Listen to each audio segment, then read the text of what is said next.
So if you're watching this as of recording, you might be noticing this pirate llama in the shop, and I've covered most of the pirate weapons. I'll try to link them down below, but one of them that I have selectively missed, for probably good reason, is the Sir Hootie.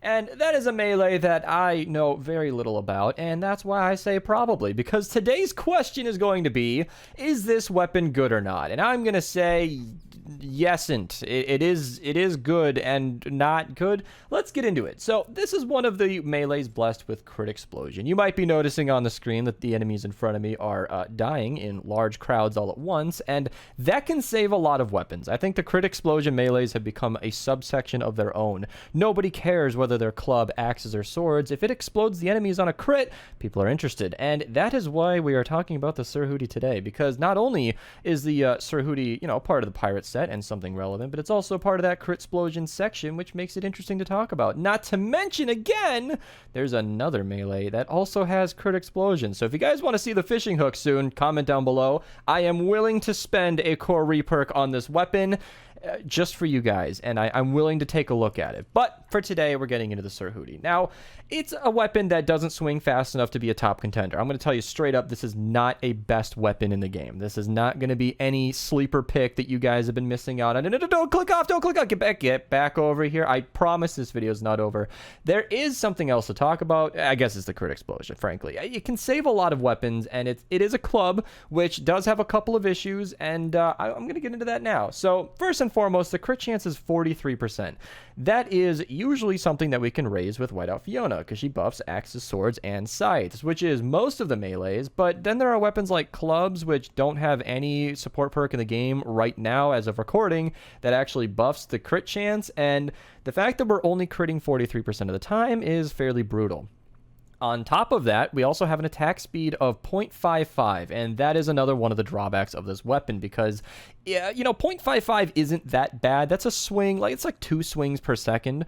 Unfortunately, the way that it actually swings is you get about 4 swings very quickly, and then you just hold it in the air and wait for about a year and a half, and that is really stressful. That alone makes me never want to use this weapon again, and that's just a personal note. If you can put up with that, that's fine. I did find that switching back and forth between 2 weapons can kind of reset that, but that is an annoyance that I will never get over, and I'm not sure too many people are going to disagree with me on that. I think it could be a bug, though. So as I'm recording this, it could be a glitch. People did note in recent videos of mine that in the comment section that there were weapons that are kind of holding that up a little too long. Even some of the swords were affected by this, so maybe this is different in the future. Either way, 0.55 is a pretty respectable swing speed. Again, it's not a top contender. 0.4 is generally what an average, fast sword is, but for a club, it's actually not that bad. And the perks that I'm running on this thing are geared towards activating Critsplosions.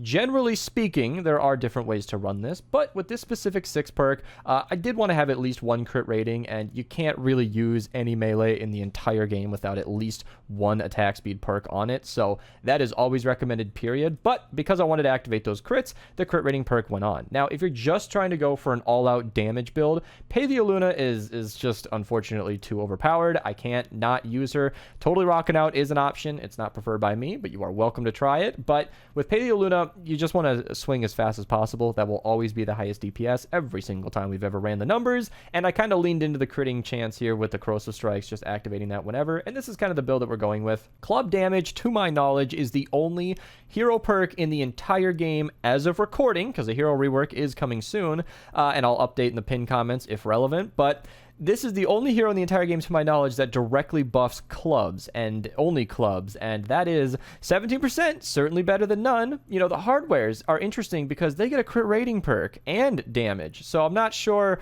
why clubs are left in the dust. Maybe we'll get one in the future, but as of recording, 43% is all we're going to be able to work with. Now, if you're going to try and max out the damage from this, then double attack speed with Luna is the way to go, and if you're going to be using Totally Rockin' Out, then double crit damage is perfectly fine, because the attack speed and crit rating is going to be coming from that team perk. It is a little less consistent, though. You do need your bonus to be active as much as possible, which can be a little tricky to maintain, but it is a way to go. I will also add that the explosion on this is definitely definitely a saver. And that's what I was talking about in the very beginning, because no matter how slow you're swinging or how little damage you're doing, which it's not, 31,500 per hit is actually pretty respectable. It's actually quite nice. If you can get a crowd of enemies, the more enemies nearby, the better this will be. When that Critsplosion activates and eliminates all the enemies in one big circle, that is a really, really nice bonus to have. And the explosion itself is providing extra damage. So that is, like I said, why these weapons are kind of considered to be in their own little subset of the melees, because they are really interesting. Even the worst weapons in this group can actually be quite useful if you're activating that explosion. Now, of course, if you're swinging faster and critting more often, that would definitely yield in a better experience, but that is where we would have to talk about some of the other Critsplosion weapons. All of those videos will be linked in the description below, or at least the ones that have been uploaded as of recording. Now, if you're looking to make this thing a proper element, I did energy because I was recording in a zone without a specific element. As of recording, I'm going to be saying this a lot because information likes to change in the future. Pretty much every 4-player is a lightning storm right now, or a nature storm, technically speaking. So you're going to be doing a lot more damage if you're using fire against those targets, but in the future that could change. So just try to put the correct element. If they're a bunch of ice enemies, water enemies, then use nature. And if you're a bunch of, nature enemies, use fire. Like I said, if there's a bunch of fire, use water, and then use physical if you're an insane person, I guess, because you're going to be doing a lot less damage to the elemental enemies, and that can always be a drawback. As for the second perk, I think damage is like the only one that makes any sense here. Movement is kind of nice, impact is unnecessary, and armor can keep you alive, but at the cost of more damage is just not worth it in my opinion, so that's the way that I went. Now, for the 5th perk, that brings us into some of the other 6 perk options. I would not recommend this weapon without Critsplosion. Even the stacking crit rating isn't going to be huge because you're swinging kind of slow, and Affliction and Slowed and Snared is nice. Affliction is one of the best 6 perks in the entire game right now because it's doing tons of damage and lasts for a while, and that has survived about 7 updates, which is something that leads me to believe that it's going to be staying as strong as it is. So damage to afflicted isn't that bad for pretty much any weapon in the game, but I still recommend crit explosions. That's what makes this weapon unique and worth talking about. But if you are going to be running affliction or slowed and snared, be sure to match the 6 perk. I don't think damage to stun, stagger, or frozen is ever worth it.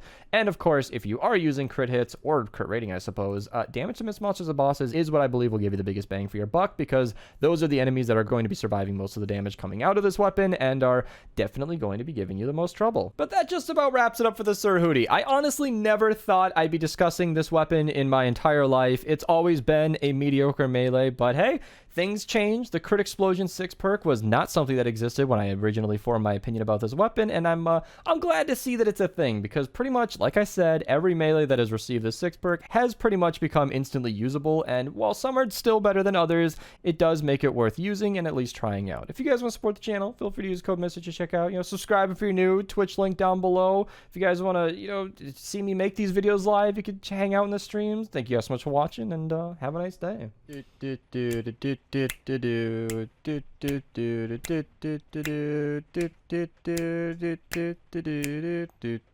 And then